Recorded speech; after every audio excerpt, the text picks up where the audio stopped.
For 5 years, I was my mother's hands, her memory, and her lifeline. I paid every bill and slept on a cot in the living room of my own childhood home. Then, my sister came back, and my mother changed the locks. So I called my lawyer and presented them with a bill they never saw coming. This is where the story truly begins, and you won't want to miss what happens. Make sure you're subscribed to see it through to the end. We're always curious. Where in the world are you all watching from today? Let us know in the comments. The cold evening air of late autumn seemed to seep right through my thin work scrubs, chilling me to the bone. It had been a grueling 12-hour shift, filled with rejected insurance claims and frantic calls to doctors' offices. All I wanted was a hot shower and the lumpy but familiar comfort of the fold-out cot in my mother's living room. For 5 years, that little corner of the world had been my sanctuary and my prison. As I turned onto my childhood street, the warm glow from the windows of my mother's house was a welcome sight. It was the only home I'd known for half a decade. But as I walked up the familiar concrete path, something felt wrong. The porch light, usually left on for me, was dark. A strange, decorative wreath, all glittery pumpkins and garish orange ribbons, something my mother would never choose, hung on the front door. I fumbled for my keys, my fingers numb from the cold. I slid the key into the lock, the same key I'd used thousands of times. It went in, but it wouldn't turn. Confusion gave way to a prickle of irritation. I tried again, jiggling it gently. Nothing. The deadbolt was thrown, which was also strange. I never used the deadbolt. It was old and prone to sticking. I knocked, a light tap at first. "Mom, it's me, Amelia." Silence. The television was murmuring inside, the familiar drone of the evening news. I knocked again, louder this time. "Mom, are you okay?" The curtain over the small window in the door twitched. A shadow moved. Then, my sister Jessica's face appeared, her features sharp and unwelcome. Her eyes, so different from mine, widened in feigned surprise. She didn't open the door. "Jess, what are you doing here? Let me in, my key isn't working." She gave me a small, pitying smile. "Amelia, Mom and I need to talk to you." "Talk to me through the door? Jess, it's freezing out here. What's going on?" The front porch light flickered on, blinding me for a second. My mother, Carol, appeared behind Jessica, her face pale and drawn. She wouldn't meet my eyes. She clutched the collar of her housecoat, her knuckles white. "Amelia, honey," my mother began, her voice muffled by the thick wood. "Things have changed. Jessica's home now." "I can see that," I said, my voice sharper than I intended. A cold dread, far worse than the autumn chill, began to creep up my spine. "That's great. Can I please come in so we can talk about it?" "That's the thing," Jess cut in, her tone smooth and oily. "It's a bit crowded now. I'm taking your old room, and Mom needs her living room back. We just don't have the space anymore." The words hung in the air, nonsensical. My old room? The living room? I looked down at the worn tote bag slung over my shoulder, containing my work uniform for the next day and a half-eaten sandwich. Everything I owned in the world was inside that house. My cot, my clothes, my laptop, my entire life for the last 5 years. "What are you talking about?" I asked, my voice trembling. I looked past Jessica to my mother, pleading with my eyes. "Mom, what is she saying?" My mother finally looked at me, her expression a miserable mix of guilt and resolve. "Jessica needs me right now, Amelia. She's going through a hard time. You're so strong, you've always been independent. You'll be fine." "Fine, where am I supposed to go? All my things are in there." "We pack them up for you," Jessica said brightly, gesturing behind her. I could just make out a few cardboard boxes stacked by the door. "They're right here. We figured you'd want to get a fresh start." A fresh start. The phrase echoed in the hollow space that had just opened up in my chest. 5 years. 5 years of bathing her, feeding her, managing her dozens of medications, fighting with her insurance company, holding her hand through panic attacks, and paying for the roof over our heads when her disability checks ran out. I had given up my apartment, my friends, my chance at a promotion, my entire life, to care for her after the stroke. And now, I was being disposed of, replaced by the prodigal daughter who hadn't visited more than twice in all that time. My gaze fell on the new, shiny brass of the deadbolt. They had changed the locks. It wasn't a mistake. It was a statement. I was no longer welcome. I was erased. I stood on the porch, the cold seeping into my very soul, and looked at the faces of my mother and sister, framed in the window like a cruel portrait. They were a family, and I was an outsider. The shock was so profound, so absolute, that it left no room for tears. All I felt was a sudden, terrifying emptiness. The betrayal was worse than any illness, any hardship I had ever endured. The first hour was a blur of numb disbelief. I sat on the cold porch steps, my packed boxes beside me like monuments to my own foolishness. The light in the living room window went off, and then the light in my old bedroom, now Jessica's room, came on. They were simply continuing their evening, as if they had just taken out the trash. I was the trash. My phone buzzed in my pocket. It was a text from my mother. "I'm sorry it had to be this way, Amelia. There's a check for $500 in the top box. That should help you get settled somewhere. Please don't make a scene." $500. A severance package for 5 years of my life. The insult was so profound it almost became comical. I didn't reply. What could I even say? Making a scene was the last thing on my mind. My mind was a blank, white space, wiped clean of emotion. All I could hear was the rushing in my ears. Finally, the cold spurred me to action. I couldn't stay here. I scrolled through my contacts, my thumb hovering over the names of a few old work friends. It felt humiliating. What would I say? "Hi, remember me? I've been a hermit for 5 years and now I'm homeless. Can I sleep on your couch?" I ended up calling Sarah, a former colleague who had always been kind, always asking how my mom was doing without ever being intrusive. She answered on the second ring. "Amelia, is everything okay?" My voice broke as I tried to explain. The dam of shock finally cracked, and a flood of hurt and humiliation poured out. "They locked me out, Sarah. My mom and my sister. They changed the locks." Sarah didn't hesitate. "Where are you? I'm coming to get you, right now." 20 minutes later, her car pulled up to the curb. She got out and looked at me, then at the boxes, then at the dark house. Her expression was one of pure fury on my behalf. She didn't offer platitudes or false comfort. She just wrapped me in a hug and helped me load my pathetic collection of belongings into her trunk. As we drove away, I didn't look back. I couldn't. Sarah's spare room was a haven of floral wallpaper and dusty potpourri. It was quiet and safe. She made me tea and let me talk, patiently listening as the whole sordid story of the past 5 years spilled out. The sacrifices, the small moments of progress with my mother's health, the constant financial strain, and the gnawing loneliness. The next morning, after a mostly sleepless night, I sat at her kitchen table while she was at work, trying to figure out my next move. I had my laptop, which was a start. I opened my banking app. My savings account, which once held a respectable nest egg for a down payment on a condo, was almost empty. I had drained it systematically to cover my mother's mortgage payments, her property taxes, her outrageous prescription copays. I felt a surge of panic, followed by a cold wave of something else. Resolve. I thought back to a conversation 2 years ago. My mother had been doing better physically, but her moods were erratic.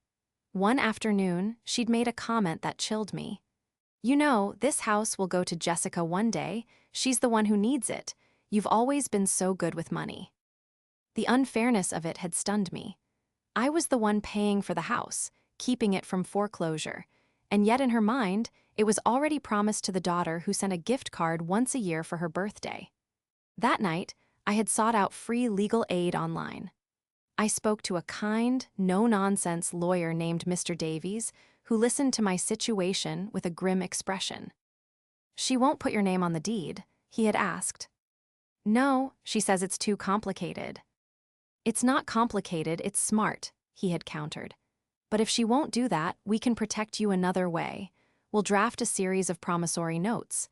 Every time you pay a significant bill on her behalf, the mortgage, the taxes, we document it as a loan. She signs it, you sign it. It's legally binding. If anything ever happens, you're not just a daughter who gave her gifts. "You are a creditor." At the time, it felt clinical and ugly. I felt a deep sense of shame asking my mother to sign the first one. "It's just for my peace of mind, Mom," I had mumbled, my cheeks burning. "Just a formality, so my records are clear." She had waved a dismissive hand, barely glancing at the paper before scrawling her signature. "Whatever you need to do, honey. You know I'd be lost without you." She had signed every single one since then with the same casual indifference. I had saved them all. Scanned copies were on my cloud drive, and the originals were in a fireproof document bag at the bottom of my main suitcase. My mother and sister had packed that suitcase for me. The irony was bitter. Sitting there in Sarah's quiet kitchen, a phrase began form in my mind, a quiet mantra of defiance. They had forgotten one crucial thing. They saw me as the dutiful, quiet daughter, the pushover, the caregiver who would sacrifice everything and ask for nothing in return. They had forgotten that my job, my entire career, was built around documentation, details, and deadlines. They had forgotten that I learned a long time ago to protect myself, even from the people I loved the most. My sister, Jessica, was like a hummingbird, dazzling, fast-moving, and perpetually drawn to the sweetest nectar she could find, with little regard for the flower itself. Growing up, she was the artist, the dreamer, the one who could charm her way out of any trouble. I was the responsible one, the planner, the straight-A student. Our mother, Carol, adored Jessica's glittering, unpredictable nature. She saw her as special, while I was merely reliable. This dynamic had defined our lives. While I went to community college at night and worked my way up to a stable career in medical administration, Jessica chased vague ambitions. She moved to California to be an actress, then to Florida to start a lifestyle blog, then to Texas to join a friend's startup. Each venture was funded by a combination of her charm and our mother's dwindling savings. She would call home, her voice a cocktail of desperation and excitement, and Mom would always send the money. The 5 years I cared for our mother were the quietest of my life. After her stroke, the doctors said she'd need round-the-clock assistance. Jessica was in the middle of a digital detox retreat in Arizona and couldn't be reached for 3 weeks. By the time she surfaced, I had already moved out of my apartment, put my career on hold, and established a routine of medications, physical therapy, and endless paperwork. My sacrifice was, in our mother's eyes, simply what was expected of me. "Thank you, honey," she'd say after I'd spent an hour arguing with the pharmacy, but her eyes would be on the tablet in her lap, scrolling through Jessica's social media feed. Jessica posing on a beach. Jessica laughing at a rooftop bar. Jessica living a life of curated joy while I measured out pills and pureed vegetables. The few times Jess visited were like a royal tour. She would breeze in, fill the house with her loud laughter and dramatic stories, and critique my caregiving. "Mom, you look a little pale. Is Amelia letting you get enough sun?" Or, "This soup is bland. You need more spice in your life, Mom." She would stay for a day or two, take a few smiling selfies with our mother for her followers, and then vanish again, leaving a wake of disruption and a fresh wave of discontent in her mother. After Jess left, Mom would be sullen for days. The quiet reality of her life a stark contrast to the brief, sparkling performance my sister had staged. It became clear that in my mother's mind, I was the staff, and Jessica was the treasured guest. I was the embodiment of her illness, her limitations, her drab reality. Jessica was the promise of a different, more exciting life, a life that Mom felt had been stolen from her. The antagonist wasn't just Jessica. It was the powerful, decades-old narrative of our family that she so expertly wielded. She was the golden child, and I was the caregiver. And caregivers, as I was now learning, were disposable. Now, sitting in my friend's spare room, I pieced together the likely sequence of events. Jess's latest venture must have failed. Broke and with nowhere else to go, she had returned home, not as a visitor, but as a permanent resident. She must have seen me not as her sister, but as an obstacle. I was occupying space, both physically in the house and emotionally in my mother's daily life. To get what she wanted, which was our mother's undivided attention and resources, I had to be removed. Her methods were always the same, a whisper of concern, a carefully planted seed of doubt. I could almost hear the conversations. "Mom, Amelia seems so stressed. She's giving up her whole life for you. It's not fair to her. Maybe it's time to let her be free." Then, the more insidious suggestions. "She looks at you with such tired eyes. Don't you think she resents this? I can take care of you now. I want to. I can make you happy again." Jessica's genius was in framing her selfishness as an act of love. She wasn't kicking me out, she was liberating me. She wasn't taking over, she was rescuing our mother from a burdensome situation. And my mother, desperate to believe in the fantasy of the happy, carefree daughter who adored her, had embraced the lie. She had chosen the illusion over the reality. She had chosen the daughter who offered fun and flattery over the one who offered quiet, consistent, and demanding care. The polished, disingenuous nature of it all was classic Jessica. She was an expert at making her selfish desires sound like noble sacrifices. I imagined her, after I was gone, redecorating the house, her voice foo. "LL of false sympathy. Poor Amelia," she'd say, sighing dramatically. "I just hope she finds her own path now. It was so sad seeing her with no life of her own." She would paint me as a pitiable martyr, while casting herself as the hero who had swept in to save the day. The worst part was, my mother would believe her. The first few days were spent in a fog of administrative triage. I found a cheap sublet, moved my boxes, and filed a change of address with the post office. I called my old boss and, swallowing my pride, asked if there were any openings. To my immense relief, he offered me a contract position starting the following week. The world was slowly reforming around me, but the gaping wound of my family's betrayal remained raw and infected. The turning point came on a Friday afternoon. Tucked away in my new, impersonal apartment, I took out the document bag. The originals were all there, crisp and orderly. Over 24 promissory notes, each one dated and signed. I spread them out on the small kitchen table. Mortgage payments, property tax installments, emergency plumbing bills, the copay for Mom's cataract surgery. It was a meticulous, heartbreaking ledger of my devotion. The total, even before interest, was staggering. It was more than half the value of the house. Looking at my mother's loopy, careless signature on each page, I felt a surge of cold fury. She had signed them as a way to placate me, to humor my silly need for security. She never believed they would matter. She never believed I would use them. She had fundamentally underestimated me, and that was the insult that galvanized me from victim to strategist. My clever trap wasn't a product of malice. It was a product of foresight born from years of being the responsible one. And now, I was going to see it through. My first call was to Mr. Davies, the lawyer who had drafted the notes. I explained the situation, my voice low and steady. He listened without interruption. "They changed the locks," he confirmed when I was done, "and your belongings were on the porch." "Yes." "Good," he said, a grim satisfaction in his tone. "That makes it very simple. There's no ambiguity in their actions. They have severed the informal caregiver agreement. Now we proceed with the formal creditor agreement." He laid out the plan. First, he would conduct a title search on the property to ensure there were no other liens or surprises. Second, he would calculate the full amount owed, including the modest but legally stipulated interest that had been accruing. Third, he would draft a formal demand letter. "We give them 30 days to respond with a payment plan," he explained.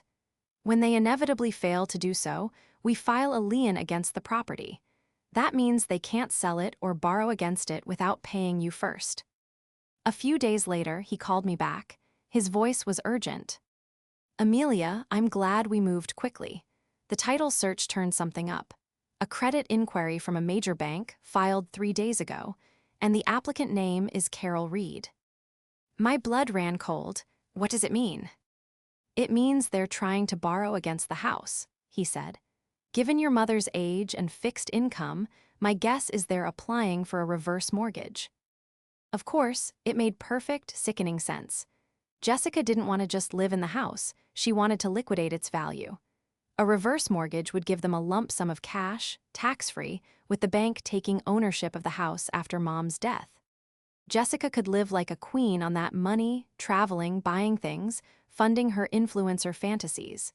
It was the ultimate get-rich-quick scheme, using the one major asset our family had. She was planning to drain the equity until there was nothing left. The urgency of the situation hit me like a physical blow. They weren't just erasing me, they were actively trying to erase the very value I had spent 5 years preserving. Every dollar I had poured into that mortgage was equity they were now trying to steal. "What do we do?" I asked, my heart pounding. "We accelerate," Mr. Davies said calmly. "The demand letter goes out tomorrow via registered mail. I'm also going to file a preliminary notice of lien with the county clerk's office. That will appear on any updated title search the bank runs. It should be enough to freeze their application in its tracks. They can't approve a loan on a property that has a pending claim against it." The game had changed. This was no longer just about getting my money back. It was a race against time to stop my sister from gutting our family home and leaving both our mother and me with absolutely nothing. My quiet, defensive strategy had just become an offensive strike. I was no longer just protecting my past investment, I was fighting for my future.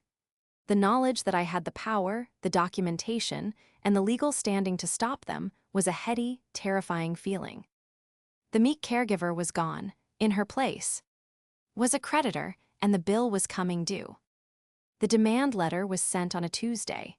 For the next week, the silence was deafening. I imagined the certified mail slip sitting in their mailbox, a ticking time bomb they were either ignoring or hadn't yet discovered. I threw myself into my new job, the methodical nature of codes and claims a welcome distraction. But every buzz of my phone sent a jolt of anxiety through me. The call came the following Wednesday evening. It was my mother. Her name flashing on my screen felt like a ghost from another life. I let it ring twice before answering, taking a deep breath to steady my nerves. "Amelia, what is the meaning of this?" Her voice was thin and reedy, laced with a bewildered indignation. There was no greeting, no apology, no pretense of concern. "I'm not sure what you mean, Mom," I said, my tone perfectly level. "This letter from a lawyer, it says I owe you. It says I owe you over $100,000. This has to be a mistake. It's some kind of horrible, cruel joke." "It's no joke, Mom," I replied calmly. "And it's not a mistake.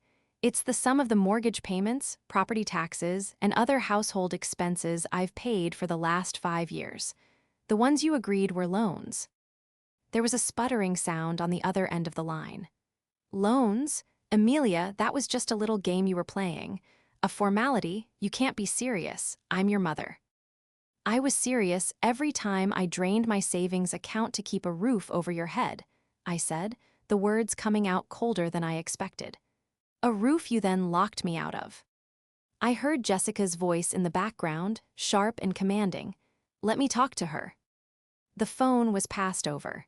"Amelia, what do you think you're doing?" Jess demanded, her voice dripping with venom. "Mom is on a fixed income. Are you trying to make her homeless? After everything she's done for you." The audacity of her words was breathtaking. "What she's done for me? Jess, I have been her sole caregiver for 5 years while you were off living your life. I paid for this house. My money is in its walls." "Oh, don't be so dramatic," she scoffed. "You enjoyed being a martyr, and now you're trying to extort us. This is blackmail, and we're not going to fall for it. You can't prove any of this." This was the moment, the first strategic reveal. "Actually, I can," I said, my voice dangerously quiet. "I have every single promissory note, each one signed by Mom. Mr. Davies, the lawyer who sent the letter, is the same one who drafted them 2 years ago. They are all perfectly legal and binding. He calls it ironclad." The silence on the other end of the line was thick with shock. Jessica had clearly assumed this was a bluff, a desperate emotional plea. The mention of legally binding documents, of a lawyer who had been involved for years, completely shattered her narrative. You tricked her," she finally stammered, her bluster gone, replaced by a note of genuine panic. "She didn't know what she was signing." "She is of sound mind and body, Jess. She knew exactly what she was signing, an acknowledgement of the money I was loaning her. She just never thought I'd hold her accountable, just like you never thought you'd be held accountable. This is ridiculous, she snapped, trying to regain control. You can't just demand all this money at once. We'll talk to our own lawyer. You'll be hearing from us. She was trying to sound threatening, but her voice was shaky. She had been so certain of her power, so sure of my weakness. The sudden realization that I had a weapon she didn't know about had thrown her completely off balance. The truth was her kryptonite. You do that, Jessica? I said, a strange sense of calm washing over me. Have your lawyer call my lawyer. In the meantime, the bank handling your reverse mortgage application will be receiving a notice of lien tomorrow morning. I'd imagine that might complicate things for you. I heard a sharp intake of breath. I had hit the bullseye. Her poorly executed threats and obvious lies had only confirmed my suspicions. She wasn't just trying to live in the house, she was trying to cash it out. My quiet investigation had given me the exact information I needed to dismantle her entire plan with a single sentence. Before she could respond, I ended the call. I sat there in the silence of my apartment, my hands steady. The fear and hurt that had been my constant companions for weeks were finally receding, replaced by a cold, clear sense of purpose. The first confrontation was over, and I had won. They finally knew that the pushover was gone and a creditor had taken her place. Jessica's desperate attempt to regain control began almost immediately. The next day, I received a string of furious text messages. They started with threats of elder abuse lawsuits, then pivoted to pleading, then devolved into personal insults about how I was a cold, unloving daughter who was a lose of her relationship with our mother. I didn't respond to a single one. Every unhinged message was another nail in her coffin, and I dutifully screenshotted them all and forwarded them to Mr. Davies. His prediction was correct. The lien froze the reverse mortgage application instantly. The bank sent my mother a formal letter stating that no funds could be dispersed until the claim on the property was resolved. The magic money tree Jessica had promised our mother had withered overnight. Their next move was to hire a lawyer of their own, a cut-rate local attorney who sent Mr. Davies a blustering letter demanding we retract the frivolous and predatory claim. Mr. Davies responded with a single package, photocopies of every signed promissory note. Their lawyer went silent after that. But Jessica wasn't done fighting. I learned from a cousin that she had launched a smear campaign within the family, painting me as a greedy monster who was trying to evict our poor, sick mother. Some relatives called me, urging me to be the bigger person and work it out for your mother's sake. The pressure was immense, a coordinated emotional assault designed to make me feel guilty and isolated. It almost worked. There were nights I lay awake, wondering if I was truly the villain in this story. Then, Mr. Davies called with news that stiffened my spine. His investigator, a retired police detective, had done a background check on Jessica. It turned out my sister had a history. She had left a trail of unpaid debts and angry landlords in 2 different states. The startup in Texas had been a sham, and she was being pursued by a former business partner for several $1,000s. Most damning of all, they found a public record of a lawsuit from an elderly man in Florida, a retired neighbor of hers, who claimed she had convinced him to invest his retirement savings in her lifestyle blog, money he never saw again. She had settled out of court for a fraction of the amount. It was a pattern, a clear, predatory pattern of charming her way into the lives of vulnerable people and exploiting their finances. Our mother wasn't her first victim. She was just the easiest. Mr. Davies advised our next move. It's time for a second confrontation, he said. We need to break her hold over your mother. We'll arrange a 4-way meeting. You, me, your mother, and Jessica. No lawyers for them, just family. We will present Carol with the truth without Jessica's filter. The thought terrified me, but I knew he was right. My mother was still under Jessica's spell, seeing this entire situation through the lens of my supposed cruelty. She needed to see the unvarnished truth. We arranged the meeting at Mr. Davies' office, a neutral territory. My mother and Jessica arrived together, my mother looking frail and anxious, Jessica radiating hostility. She glared at me as if I were a stranger. We sat around a large mahogany table. I let Mr. Davies lead. He was calm and professional, speaking directly to my mother. "Carol," he began gently, "I know this is difficult. We're not here to upset you.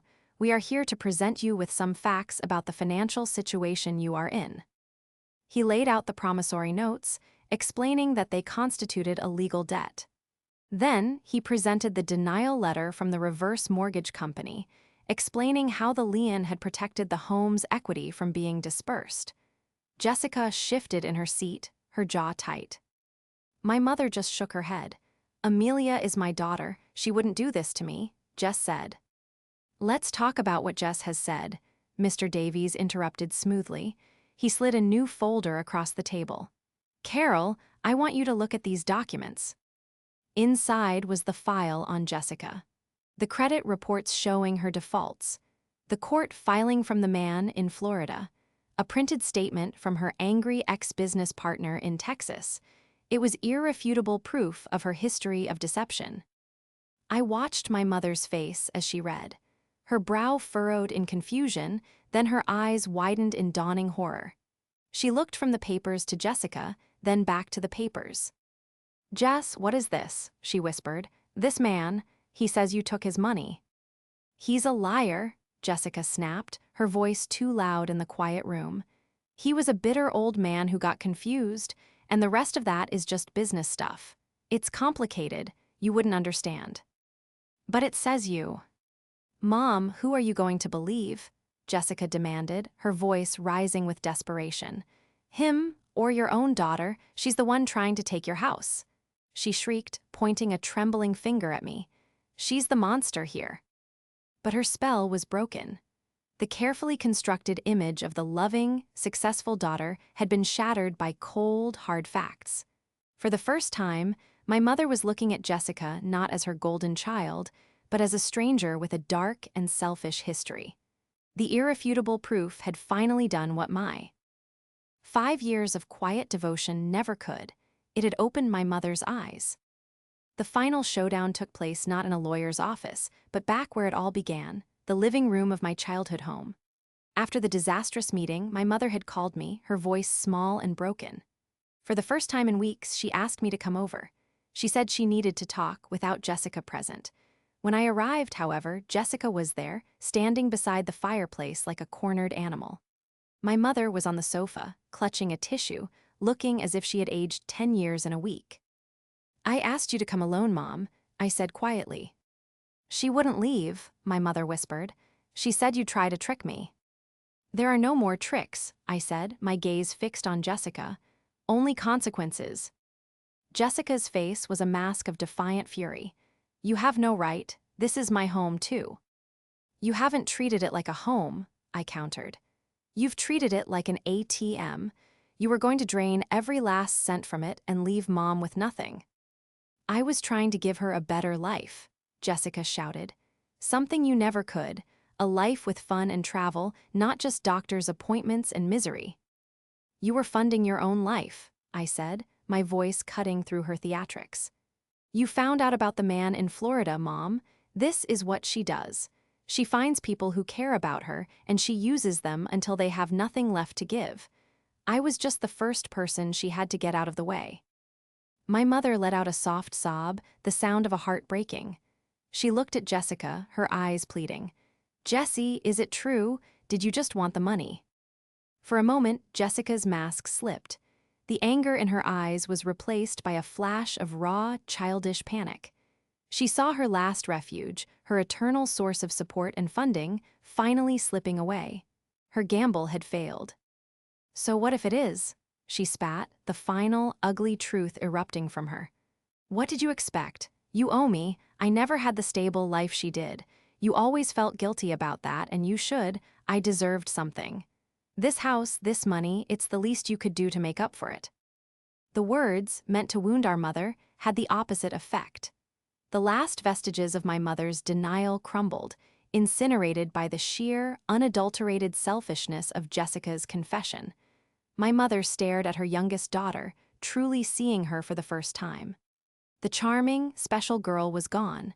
In her place was a bitter, entitled stranger. Slowly, my mother stood up. She walked over to the old secretary desk in the corner of the room, her movements stiff. She fumbled with a key and opened the top drawer. She pulled out the heavy, official-looking envelope from the bank, the one denying the reverse mortgage. Then she pulled out another document, a copy of the house deed. She walked back and laid them on the coffee table in front of me. "The house is yours, Amelia," she said, her voice trembling but clear. "Or, it should be, we will sell it. You will take every penny that you are owed from the sale, whatever is left over. I don't care what happens to it." Then she turned to Jessica. Her voice, when she spoke again, was devoid of all its former warmth. It was the voice of a judge passing sentence. "You will pack your things, and you will leave my house. Now." Jessica stared, dumbfounded. "My house? You can't be serious. Where am I supposed to go?" "I don't know, and for the first time in your life, Jessica, I don't care," my mother said, her voice gaining strength. "You are not the daughter I thought you were.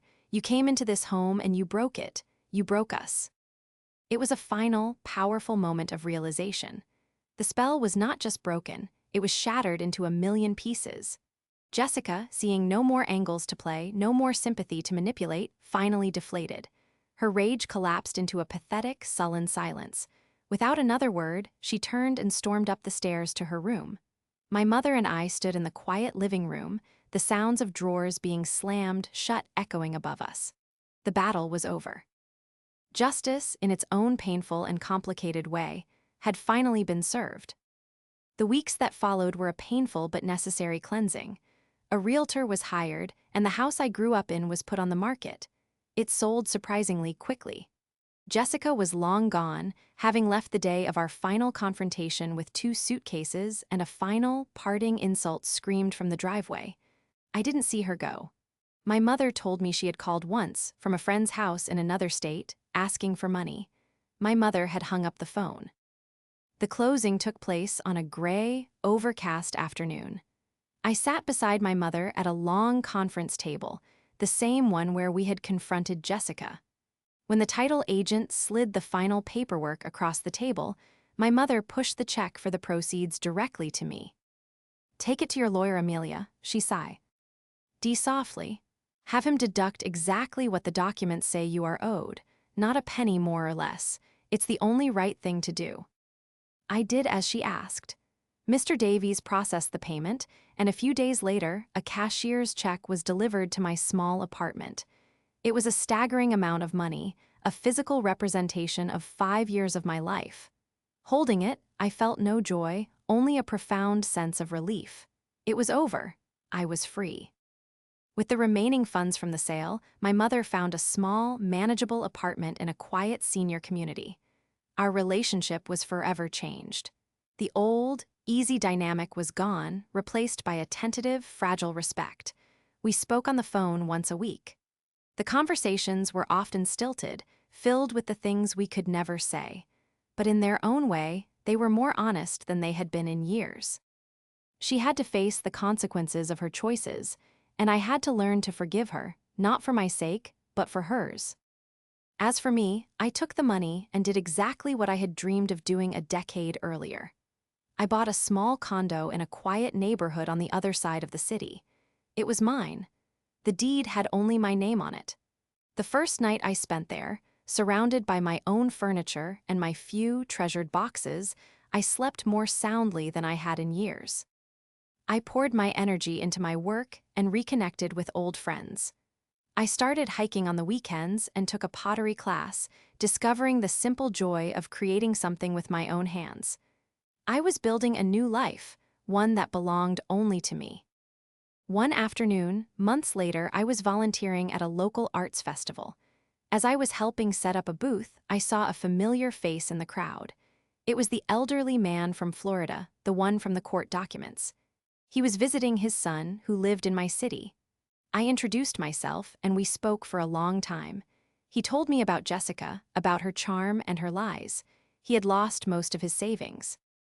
On an impulse, I went home, wrote a check, and hired Mr. Davies to file a new case on the man's behalf, using my resources to fund the legal battle he could never afford. We would use the evidence we had gathered to help him get his money back from Jessica, wherever she was. It wasn't about revenge. It was about closing the circle. It was about ensuring that the pattern of deception ended here. My mother's blind favoritism had enabled a predator, and I felt a quiet, resolute responsibility to help repair some of the damage. My story ended not with a triumphant victory, but with a quiet sense of peace. The betrayal had carved a deep wound in my heart, but it had also forced me to find a strength I never knew I possessed. I had lost the family I thought I had, but I had found myself. And in the quiet solitude of my own home, secure and finally at peace, I knew I had been repaid in full.